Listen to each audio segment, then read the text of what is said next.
মালদিনি AC মিলানের হয়ে ৩ নম্বর jersey পরে খেলতেন। এসি মিলানের হয়ে পাওলো মালদিনি ২৫ বছর খেলেছেন। পাওলো মালদিনি দ্বিতীয় অন্য ক্লাবে খেলেননি। এসি মিলানের হয়ে ৬২৪টা ম্যাচ খেলেছিলেন, তার মধ্যে ৭টা সিরিয়া লিগ, ৪টে চ্যাম্পিয়ন্স ট্রফি আছে। পাওলো মালদিনি ১৯৯৮ সালের ফিফা বর্ষসেরা ডিফেন্ডার হয়েছিলেন। ২০০৯ সালে পাওলো মালদিনি অবসর গ্রহণ করেন। সেদিন থেকে তার ৩ নম্বর জার্সিটাকেও অবসরে পাঠিয়ে দেওয়া হয়েছিল।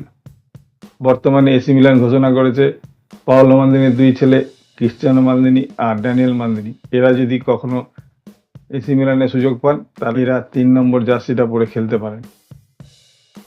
পাওলো মালদিনির বড় ছেলে ড্যানিয়েল মালদিনি বর্তমানে আটলান্টায় খেলেন, আর ছোট ছেলে ক্রিস্টিয়ানো মালদিনি এসি মিলানের ইউথ টিমে আছেন। এরা কি এসি মিলানে সুযোগ পাবেন? পেলেও এরা কি বাবার ছেড়ে যাওয়া জার্সিটা পরবেন? সময় বলবে। আপনি যদি এর থেকে বেশি কিছু জেনে থাকেন অবশ্যই কমেন্ট বক্সে বলতে পারেন।